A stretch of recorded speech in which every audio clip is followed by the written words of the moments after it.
നല്ല ഐശ്വര്യമുള്ള മുഖം തമ്പുരാനും തമ്പുരാട്ടിക്കും. മാഡത്തിന് കണ്ണാടി വെക്കാൻ സമയമായെന്ന് തോന്നുന്നു.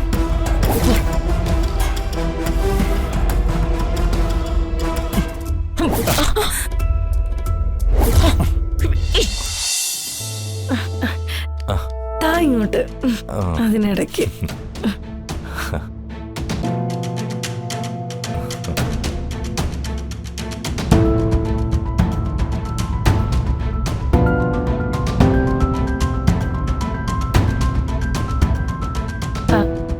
ദേ ഇവിടെ തന്നെ കാണണം. ഞാൻ പോയി അവളെ എത്രയും പെട്ടെന്ന് ഒഴിവാക്കിയിട്ട് ഓടി വരാം. ഓക്കെ, പോയിട്ട് വരാവേ.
എത്തിയോ രമാനിലയത്തിലെ ഐശ്വര്യലക്ഷ്മി തമ്പുരാട്ടി? നരേന്ദ്രേട്ടൻ ഇല്ലായിരുന്നെങ്കിൽ ഇപ്പൊ ഈ ഐശ്വര്യലക്ഷ്മിയുടെ സിരയിലൂടെ ഒഴുകുന്നത് രാജരക്തല്ലെന്ന് രമാദേവി അറിഞ്ഞേനെ.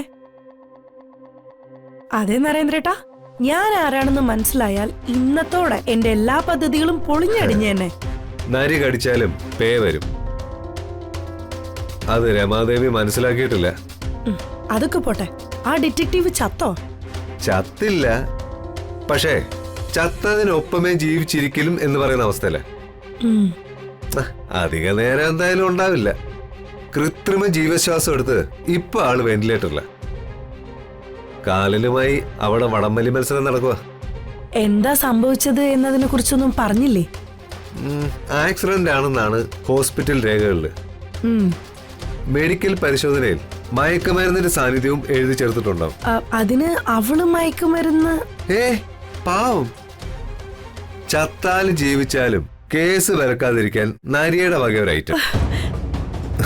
സമ്മതിച്ചു, ഇത് കുതന്ത്രത്തിന്റെ സ്കൂളല്ല, യൂണിവേഴ്സിറ്റിയാ. വന്നിക്കാതെ വയ്യ. എവിടെ എന്നെ കുറിച്ച് അവള് കണ്ടെത്തിയ രേഖകളും പെൻഡ്രൈവും ഒക്കെ? അതൊക്കെ എന്റെ കയ്യിൽ ഭദ്രമായിട്ടുണ്ട്. അതിങ്ങ് തന്നേക്ക് നരേന്ദ്രേട്ടാ. ഇതാണ് അവളുടെ മൊബൈല്. ലക്ഷ്മിയെ കുറിച്ച് ആ പ്രൈവറ്റ് ഡിറ്റക്റ്റീവ് കണ്ടെത്തിയ രേഖകളെല്ലാം വളരെ ഭദ്രമായിട്ട് എന്റെ കയ്യിലുണ്ടാവും. ഈ നരി കണ്ണുവെച്ച മണിമാല നീ എന്ന് എന്റെ കയ്യിൽ ഏൽപ്പിക്കുന്നു, അന്ന് ഈ രേഖകളെല്ലാം ഞാൻ നിനക്ക് തരാം. നരിയേട്ടാ, നിനക്കറിയാമല്ലോ, നരിക്ക് ഒറ്റ വാക്കേ ഉള്ളൂ. അല്ല,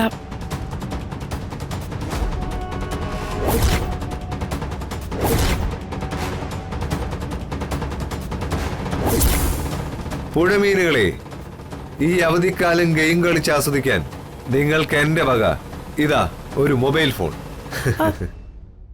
നരേട്ടാ,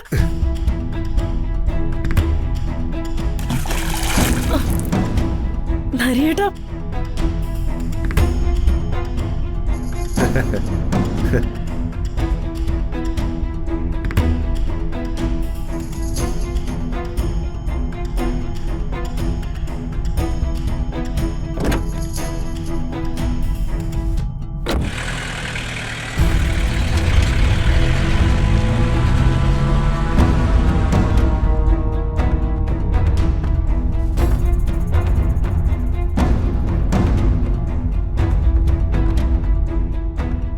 ചില ഇഷ്ടങ്ങളും കഷ്ടപ്പാടുകളും ഒക്കെ ജീവിതത്തിൽ നിന്നും അത്ര പെട്ടെന്നൊന്നും മായ്ച്ചു കളയാൻ പറ്റുന്നതല്ല.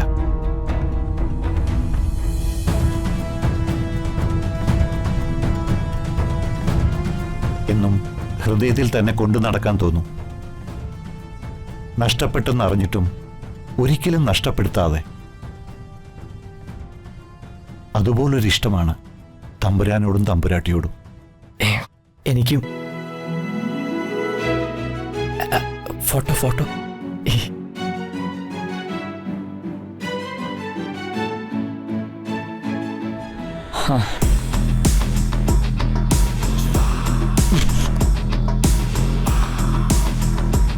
എന്തിനാ ഈ തമ്പുരാന്റെയും തമ്പുരാട്ടിയുടെ ഫോട്ടോ, മരണപ്പെട്ടവരുടെ ഫോട്ടോ അങ്ങനെ ഇപ്പൊ ആരും വീടുകളിൽ വയ്ക്കാറില്ല. ഇതങ്ങനെയുള്ള സാധാരണക്കാരല്ല. കൊട്ടാരത്തിലെ തമ്പുരാനും തമ്പുരാട്ടിയോ? എന്നെക്കാളും തമ്പുരാനെയും തമ്പുരാട്ടിയും നിനക്കറിയാവുന്നതല്ലേ? അതിന് മരിച്ചവരുടെ ഫോട്ടോ തന്നെയാ. പ്രത്യേകിച്ച് തമ്പുരാനും തമ്പുരാട്ടിയും തീ പിടിച്ച് ദുർമരണം സംഭവിച്ച ആൾക്കാരാ. ദുർമരണം സംഭവിച്ചവരുടെ ആത്മാവ് അലഞ്ഞു തിരിഞ്ഞ് നടക്കുന്ന. നിനക്ക് എന്നു മുതലായി ഈ അന്ധവിശ്വാസങ്ങളൊക്കെ തുടങ്ങിയത്? ഇതൊക്കെ എന്റെ വിശ്വാസങ്ങളാ. അത് സംരക്ഷിച്ചു തരാനുള്ള ഉത്തരവാദിത്വം ഭർത്താവായ ജയേട്ടനുണ്ട്. മരിച്ചവരുടെ ഫോട്ടോ ഈ വീട്ടിൽ വയ്ക്കാൻ പറ്റില്ല. അങ്ങനെയാണെങ്കിൽ ഈ മഹാത്മാഗാന്ധിയുടെയും ചട്ടമ്പി സ്വാമിയുടെ ഒക്കെ ഫോട്ടോ വെക്കാൻ പറ്റില്ലല്ലോ, അവരും മരിച്ചവരല്ലേ?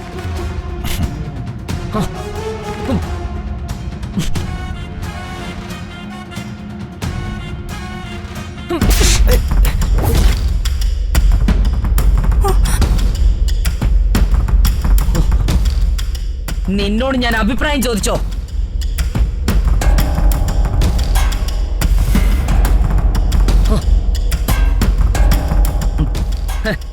ഇരിക്കുന്നത് കണ്ടില്ലേ, അവലക്ഷണം പിടിച്ച തമ്പുരാനും തമ്പുരാട്ടിയും. ഈ മുഖം കണ്ടാലേ അന്നത്തെ ദിവസം പോക്കാം. നല്ല ഐശ്വര്യമുള്ള മുഖം തമ്പുരാനും തമ്പുരാട്ടിക്കും. മാഡത്തിന് കണ്ണാടി വെക്കാൻ സമയമായെന്ന് തോന്നുന്നു.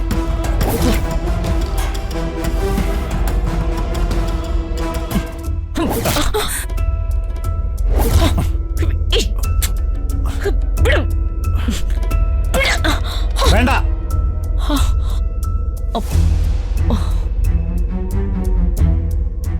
ഈ ഫോട്ടോ ഇവിടെ വന്നിട്ടുണ്ടെങ്കിൽ അതിന് ചില ഉദ്ദേശങ്ങളൊക്കെ ഉണ്ട്. എന്തുദ്ദേശം? അതൊക്കെ വഴി അറിയിക്കാം.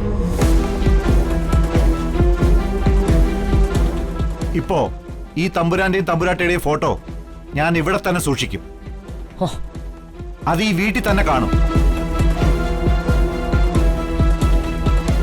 ഇപ്പോഴും ഈ രമാനിലയം ജയരാമന്റെ പേരിൽ പ്രമാണം ചെയ്തതെന്നാണ് എന്റെ വിശ്വാസം.